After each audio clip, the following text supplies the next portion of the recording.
안녕하세요. 주식하는 개발자 퍼플입니다. 이번에는 퍼플 트레이딩의 매수 과정 따라잡기 6번째 시간입니다. 오늘은 트레이딩의 실행과 훈련이라는 이야기를 해보도록 하겠습니다. 구독과 좋아요 부탁드리면서 오늘의 내용을 시작하도록 하겠습니다. 실행에는 자산 규모의 실행과 매매 규칙의 실행이 있습니다. 그리고 이 실행은 결국 탐욕과 공포라는 심리가 지배합니다. 우리는 실전 트레이딩의 훈련을 통해 궁극적으로 트레이딩의 규칙과 심리의 균형을 완성해야 합니다. 트레이딩의 규칙을 정해놓고도 지키지 못하는 것은 훈련이 부족하거나 규칙에 대한 신뢰가 부족하기 때문이고, 이것이 곧 심리를 자극하게 되어 악순환이 반복되는 것입니다. 예를 들어보겠습니다. 전 고점을 돌파하면 매수한다는 규칙을 정해놓고 가격이 비싸다고 매수하지 못하고 주저하는 행위나, 전저점을 크게 이탈하면 분할 매수하겠다고 규칙을 정해놓고 더 떨어질 것을 염려해 매수하지 못하고 주저하는 행위가 그러합니다. 여러분은 어떠신가요? 이러한 경험을 한 적이 있으신가요? 저는 수도 없이 많이 그랬습니다. 분석은 훈련을 통해 직관으로 하고, 트레이딩은 정확하게 주저없이 규칙에 따라 이루어져야 합니다. 분석 결과에 따른 정확한 실행을 해야 한다는 것입니다. 실행을 위한 규칙은 학습의 영역에서 검증된 요소들을 분석하면서 기본 틀이 생겨나고, 실행의 훈련을 통해서 조금씩 다듬어질 것입니다. 퍼플 트레이딩에서 다루었던 몇 가지 실행의 규칙들을 살펴보겠습니다. 매매하는 모든 종목은 최대 매수 금액을 제한해야 하고, 비중에 따른 수익률을 관리하기 위해 기준 이격과 기준 비중을 설정하고 지켜야 합니다. 아무 때나 아무런 원칙 없이 이 값들을 변경해서는 안 됩니다.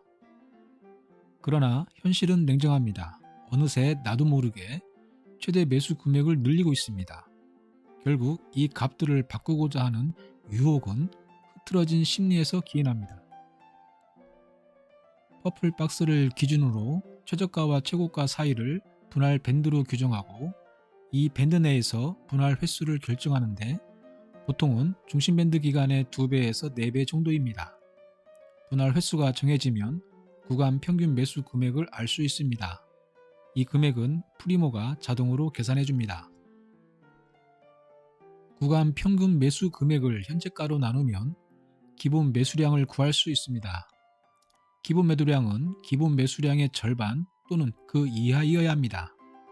그러나 트레이딩을 하다 보면 기본 매수량보다 더 사고 싶어질 때가 있고, 기본 매도량보다 더 팔고 싶어지는 등의 변덕이 생기게 마련입니다. 이 또한 흐트러진 심리에서 기인하는 것입니다. 퍼플 트레이딩에서 매집과 분산을 위한 지표로 매우 중요하게 사용하는 퍼플 모멘텀의 임펄스가 있습니다. 임펄스 규칙은 다음과 같습니다. 퍼플 트렌드와 퍼플 모멘텀이 동시에 상승하면 퍼플 모멘텀의 임펄스 컬러는 빨강입니다. 이때는 매수하거나 관망하는 구간입니다. 매도해서는 안 되는 구간이란 의미입니다. 퍼플 트렌드는 상승하고 퍼플 모멘텀이 하락하면 퍼플 모멘텀의 임펄스 컬러는 다저 블루입니다. 이때는 다양한 상황을 고려해서 매수 또는 매도 및 관망을 할 수 있습니다. 퍼플 트렌드는 하락하고 퍼플 모멘텀이 상승하면 퍼플 모멘텀의 임펄스 컬러는 오렌지입니다. 이때도 역시 다양한 상황을 고려해서 매수 또는 매도 및 관망을 할 수 있습니다. 퍼플 트렌드와 퍼플 모멘텀이 동시에 하락하면 퍼플 모멘텀의 임펄스 컬러는 파랑입니다. 이때는 매도하거나 관망하는 구간입니다. 매수해서는 안 되는 구간이란 의미입니다. 그런데 트레이딩을 하면서 매수하지 말아야 할 곳에서 매수의 욕심을 느끼고, 매도하지 말아야 할 곳에서 공포에 매도하는 일이 빈번하게 발생합니다.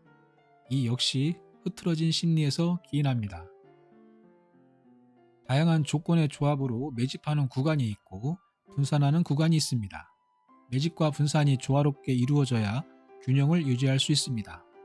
이것은 퍼플 모멘텀의 임펄스 규칙과도 깊은 관련이 있습니다. 비중을 줄여야 할 때 오히려 비중을 늘리거나, 비중을 늘려야 할 때 분산하여 비중을 줄이는 경우도 빈번하게 발생합니다. 이건 역시 흐트러진 심리에서 그 원인을 찾을 수 있습니다. 퍼플 트레이딩은 균형 복원 파동 트레이딩입니다. 균형 복원으로 비중과 평단을 관리하고 시장의 분위기나 종목의 흐름이 좋은 시점이 오면 행동해야 합니다. 행동이라면 무엇을 말하는 것일까요? 과감한 베팅입니다. 무모한 올인이 아니라 타당한 비중을 추가하는 것입니다. 균형을 관리할 때 사용하던 기본 매수량이 아닌 그보다 훨씬 많은 수량을 매수하거나 매도하는 것입니다. 결국 균형을 관리하는 목적이 좋은 상황에서 확률 높은 베팅을 하기 위함이기 때문입니다. 실전 트레이딩을 훈련할 때는 매매 자금을 줄여서 연습처럼 반복해야 합니다. 그리고 매매가 충분히 익숙해지면 매매 자금을 단계적으로 올려서 훈련해야 합니다. 처음부터 큰 자금으로 매매하다가는 시장 변동성에 휘둘리는 돈의 무게를 견뎌내지 못할 것입니다. 위에서 살펴본 바와 같이 규칙의 실행의 가장 큰 적은 심리입니다.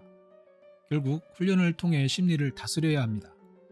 심리적인 균형을 유지하기 위해서는 타당한 전략과 패턴 또는 규칙을 정해야 하고 그 규칙을 믿고 행동해야 합니다.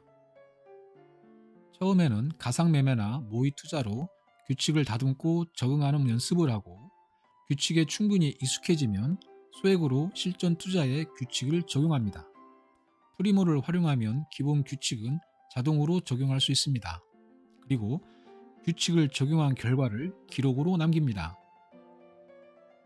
그런 다음 기록을 분석하고 규칙의 오류나 비효율을 찾아 규칙을 개선해 나갑니다. 이 프로세스를 반복적으로 수행하면서 훈련의 경험치를 쌓아오십시오. 경험치가 쌓일수록 달라지는 자신을 발견하게 될 것입니다.